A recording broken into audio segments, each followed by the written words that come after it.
Welcome to a new way to level up in D&D. More classes, more customization, easier multi-classing. If you are looking for a fun twist to character progression, then you are looking for D&D skill trees. If you'd like to learn more, check the description. Otherwise, on to the video. Hello everyone, and welcome back to another DST video. Today we'll be looking at the requested Polaritist. This won the class vote, and I'm honestly kind of surprised. It's one of the weirder ones. This is one, again, that I made. This is a pretty out there class. It doesn't have a lot of overlap with regular D&D concepts, and it kind of feels like a barbarian mixed with a gish?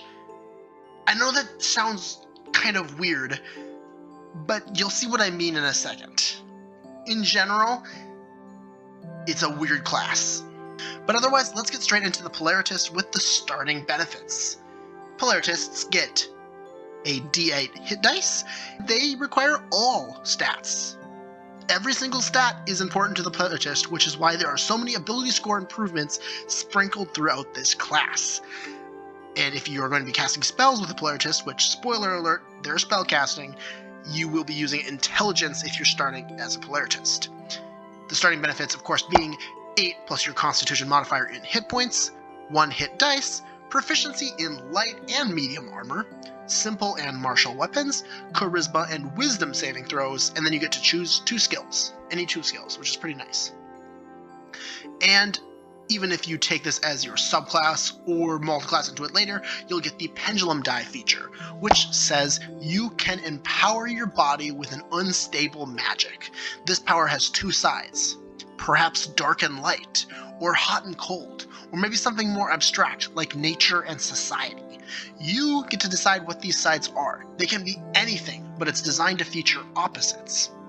And the power is represented by a number of points equal to your proficiency bonus, called pendulum points.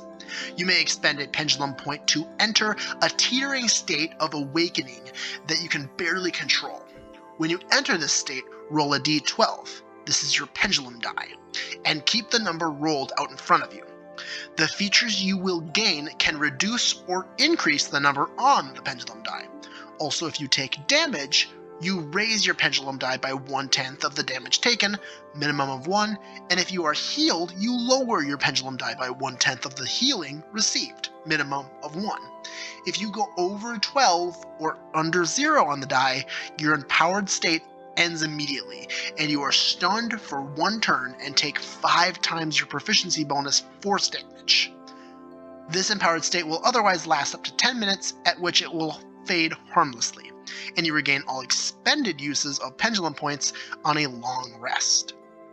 That's a lot to take in, and there's more to cover in a second, but basically, whenever you enter this state, think of it kind of like a barbarian rage, where you enter this pendulum state, and you'll roll a d12, and then you'll just keep that number recorded. Basically, the whole rest of the time you're in this state, you'll be either increasing or decreasing that d12, and it determines how your class can interact with its abilities, basically. But if you go too far on one side of the equation, or use an ability that's way too powerful for you, you're going to end up going over 12 or under a 0 on that die. And when you do, a bunch of things happen. You get stunned, you take damage, and it ends your state, which means you have to go back into your pendulum state if you want to use any of the abilities again later. So, in general, you're going to want to try to stay inside the state and not take too much damage or take too much healing either. There is more, though. Later on, you'll gain access to gates. These are features that can extend your stay on one of the pendulum sides. Well, in your empowered state of the pendulum die, you can open any gate you have access to by using a bonus action. And whenever you open a gate, roll a d6 and place it next to your pendulum die. When you have to lower or add to, in the case of being at 6 or less, the pendulum die for the use of an ability, first lower the gate d6 that you rolled. Any excess then is done to your pendulum die as normal. When the gate die reaches 0, it is removed and you no longer have access to that gate until you open it again. And then you can have up to 2 gates open at a time, and when you reduce them, always start with the first gate opened. This will make sense more when I start showing off some of the gate abilities, but for now just understand that if you wanted to stay on one side of the pendulum for longer, you can open a gate to basically keep yourself there for a longer period of time. Of course, what does the pendulum die ability even do? It doesn't actually have any abilities off the bat, and that is because you basically need either the excess attack or fluent with spells abilities to kind of jumpstart the process. The left side of the Polaritist is its spellcasting side, and the right side is its martial side. We're going to start with the martial abilities, so pick up excess attack first. This says that while your pendulum die is at 6 or lower, you can raise your pendulum die by 1 to attack 1 extra time when you take the attack action. Basically, it's giving you extra attack, but in order to use extra attack, you need to be increasing your pendulum die. And notably, since excess attack isn't extra attack, it does stack with extra attack. It also means that you're only going to be able to do this so many times, because at some point, increasing your pendulum die by 1 every turn is going to bring it up over 6, which will then push you out of the pendulum side that allows you to use excess attack. And that's kind of how the class was designed. And as we move further into this right side, you'll note that basically every single ability is used when your pendulum die is at 6 or lower. Basically meaning that in order to use the martial half of your character, you need to be low on the pendulum die.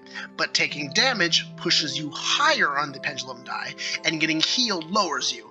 So it might be a bit of back and forth between the two, as you'll be, either taking damage while you're on the front lines to push you back into the other side of your pendulum form, while you dish out damage whenever you can push into the lower echelons of your pendulum form.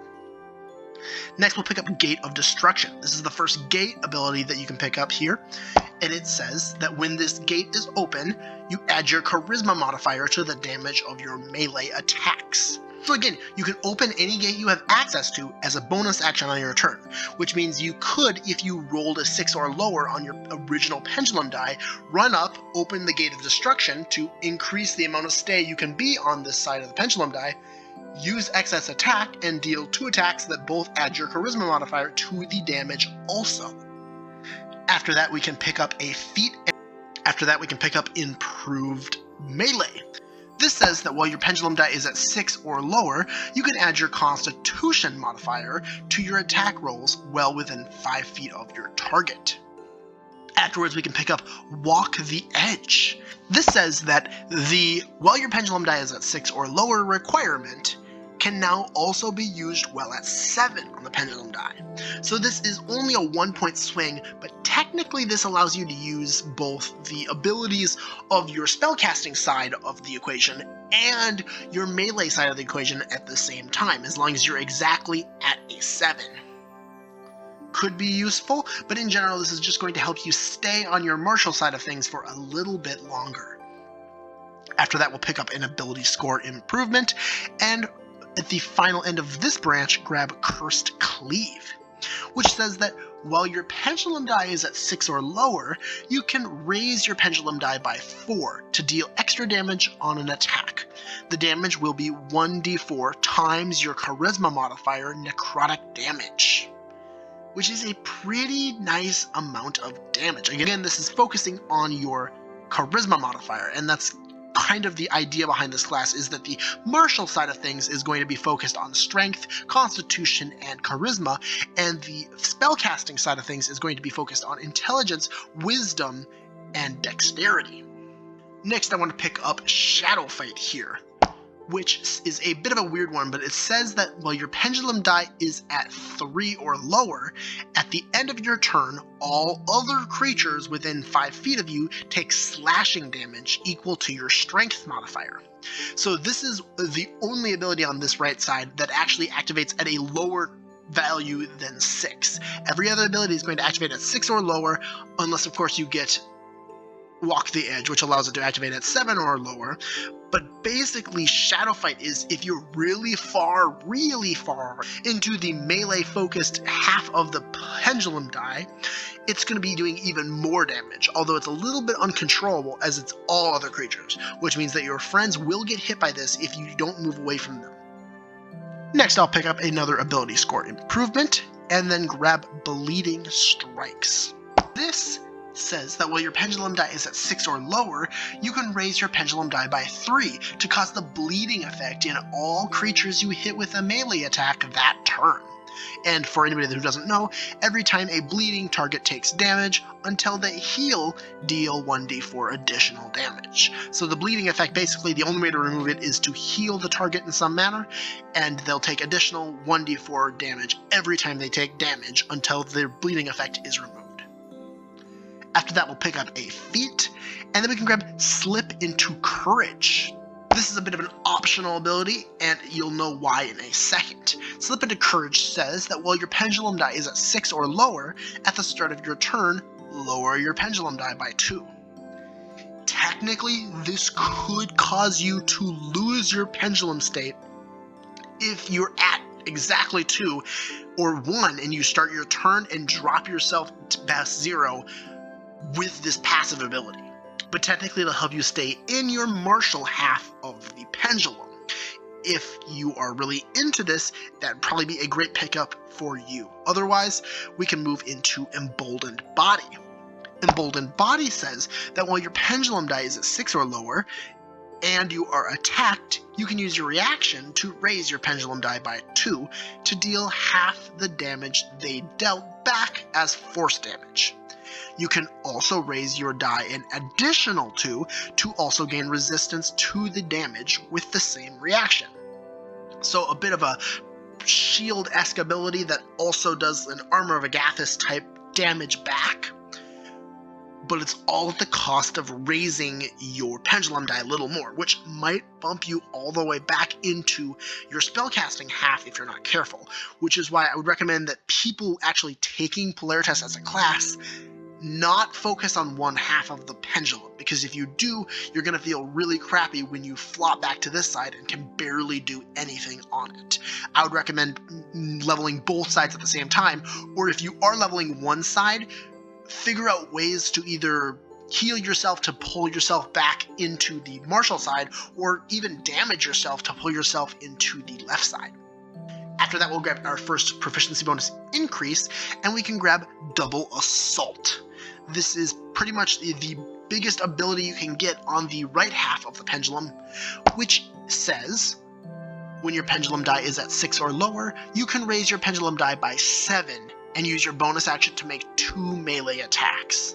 But now that we've fully talked about the martial capabilities that the Polaritist has when they go onto the lower end of their pendulum die, let's talk about the upper echelons of the pendulum die with the Fluent with Spells ability.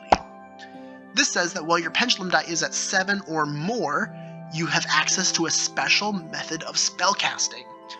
You can prepare at the end of a long rest a number of spells from any list, equal to your intelligence modifier, plus your wisdom modifier, plus your proficiency bonus.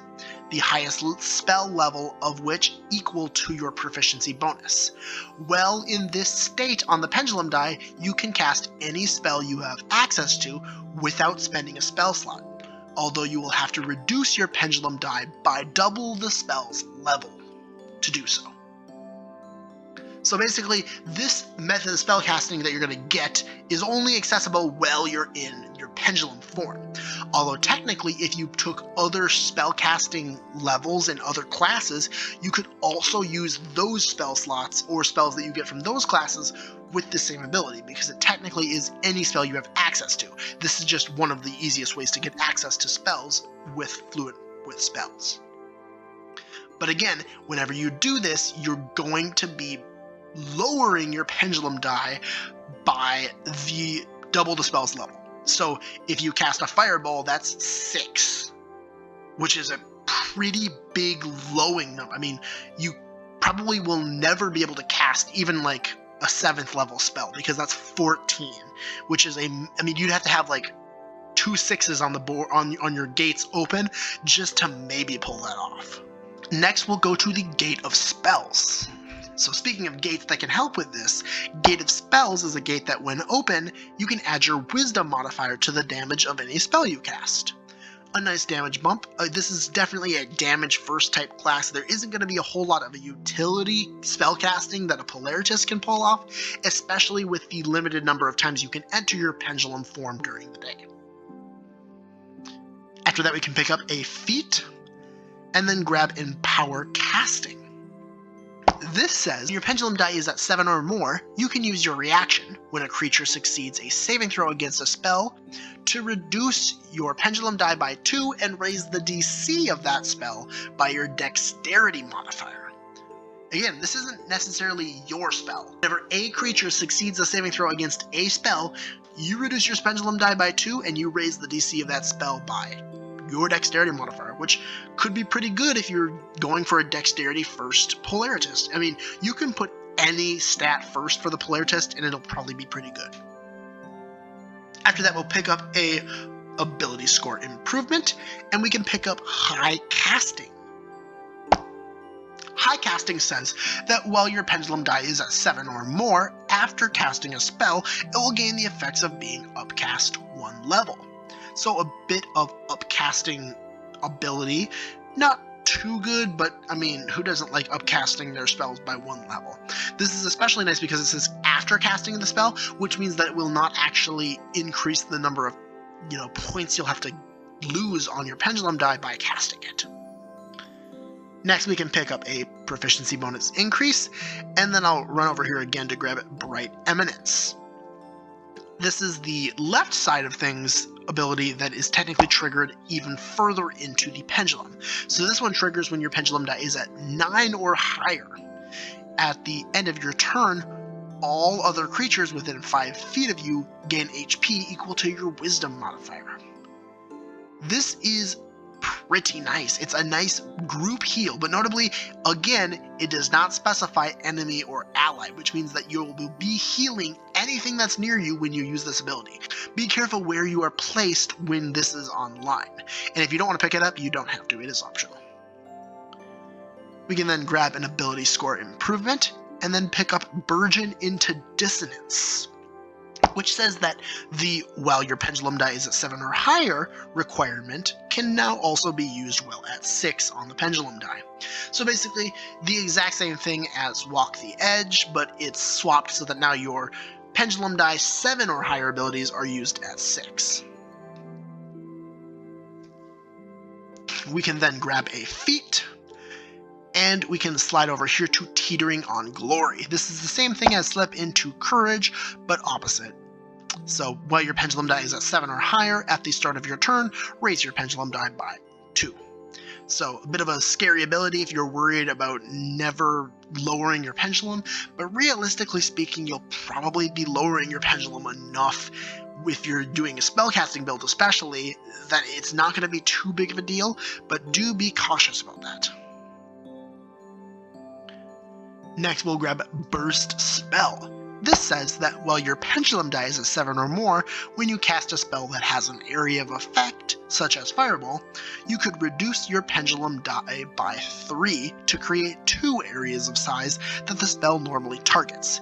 These 2 areas must be touching, but only one needs to be within the range of the spell. If the spell creates multiple areas, then you create double the areas normally, having each area paired with its double touching it. We'll then grab a proficiency bonus increase and the final left side ability, Mixed Spell. This says that while your pendulum die is at 7 or more, you can reduce your pendulum die by 5, plus the normal cost of casting spells, to cast 2 spells with 1 action instead of 1. This can come in super handy, especially as an opening move if you roll decently high on your pendulum die, to just get out 2 super nice control spells, or maybe a buff spell plus a control spell, or even just 2 damage spells to maybe knock out 2 creatures right away. Really depends on how high you roll and if you can get a gate off first.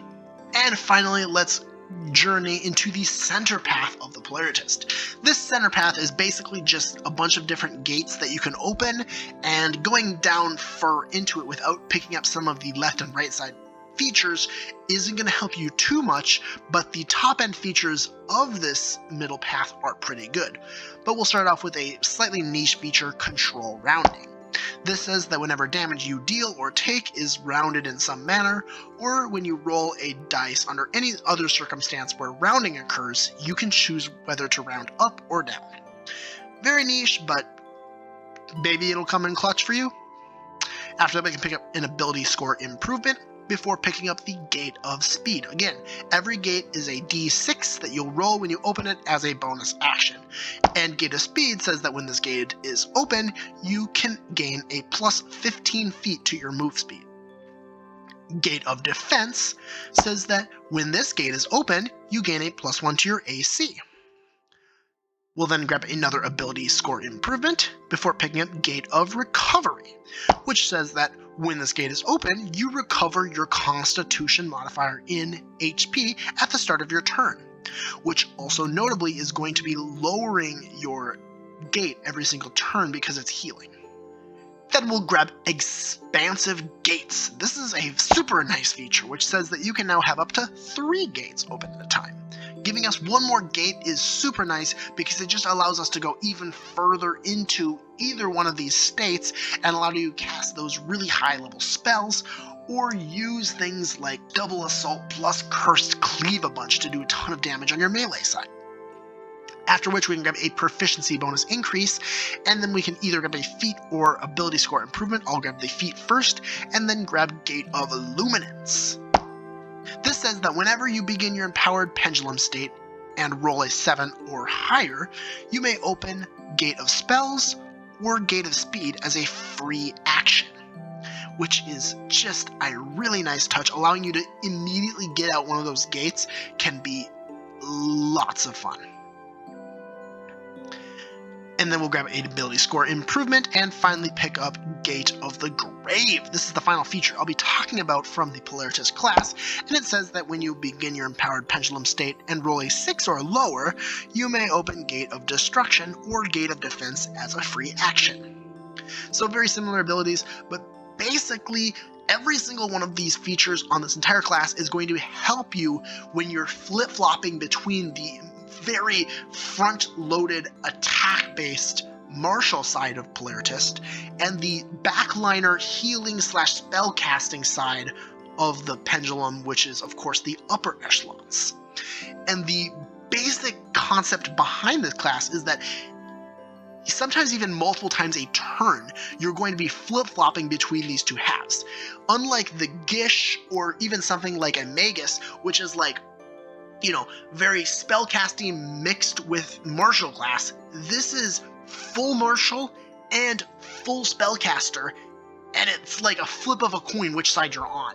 I really like the concept of being like a split personality type character that plays a Polaritist, because you can really play to the flavor of what your class actually does, but of course you can do whatever you want with it. The pendulum die flavor isn't necessarily too opposite things. It's designed to kind of feel that way. I mean, the way that I would probably play it is like you have a dark side and a light side, and your spellcasting side is like I'm so nice, I'm on my light side of things, and then when you drop into your dark side, that's when you like get up close and start slashing creatures to death.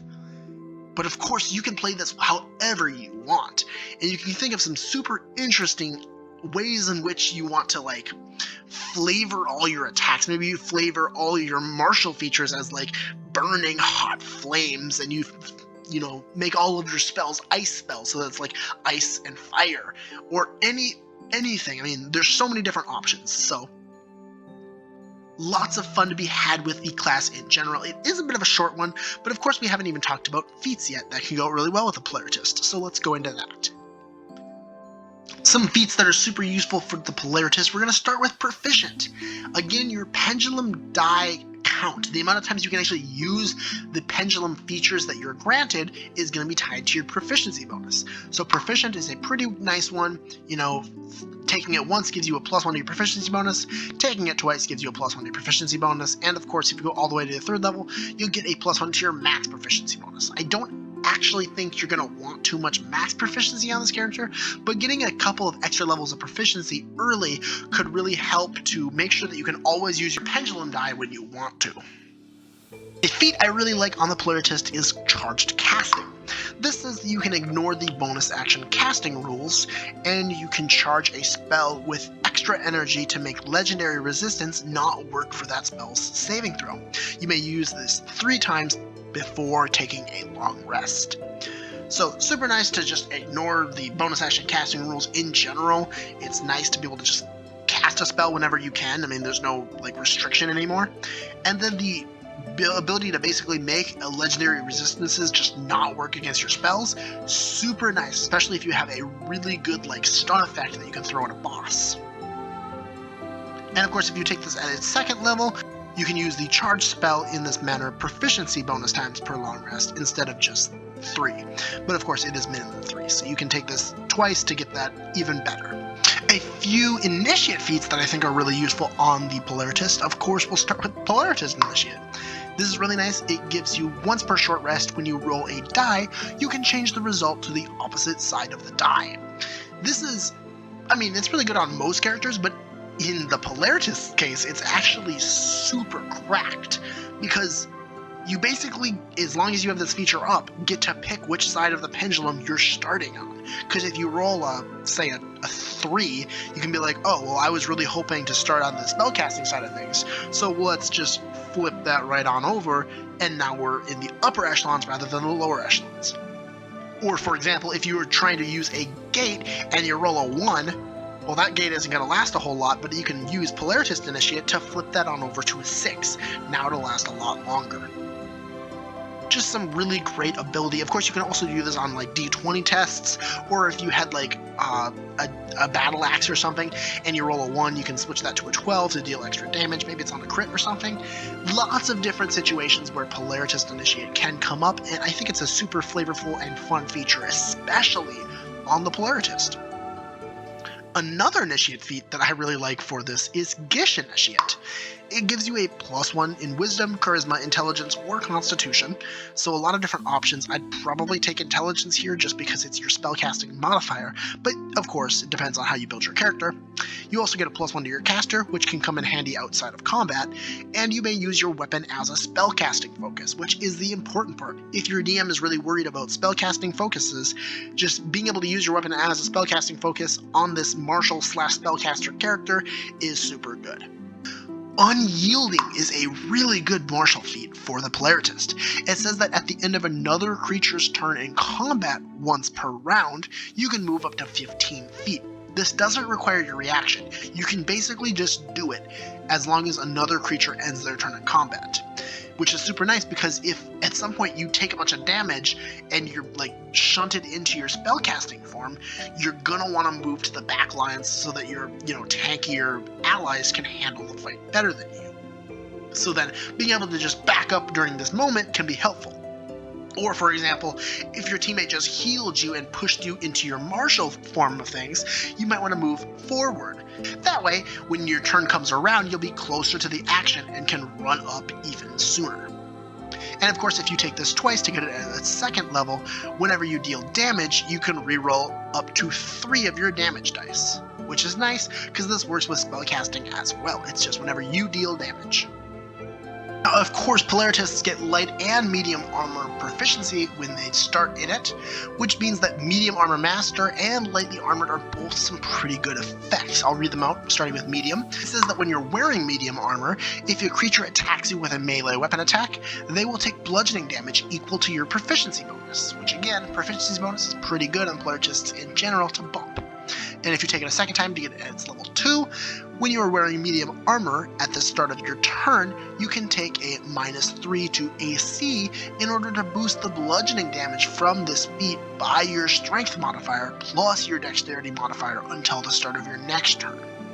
So a bit more niche than just the first level ability, but still really nice, and it can deal a little bit extra damage if you're taking a bunch of damage.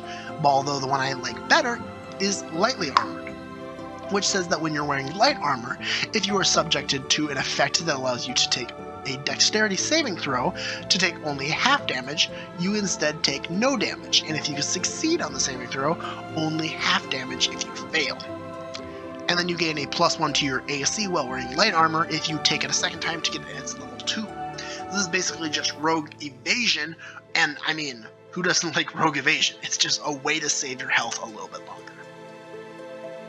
The last feature I'm going to bring up for the Polaritist is Defensive Duelist.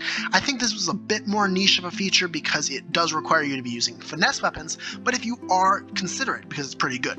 It says that when you're holding a finesse weapon and another creature hits you with a melee attack, you can take a reaction to add your proficiency bonus to your armor class, potentially causing the attack to miss you.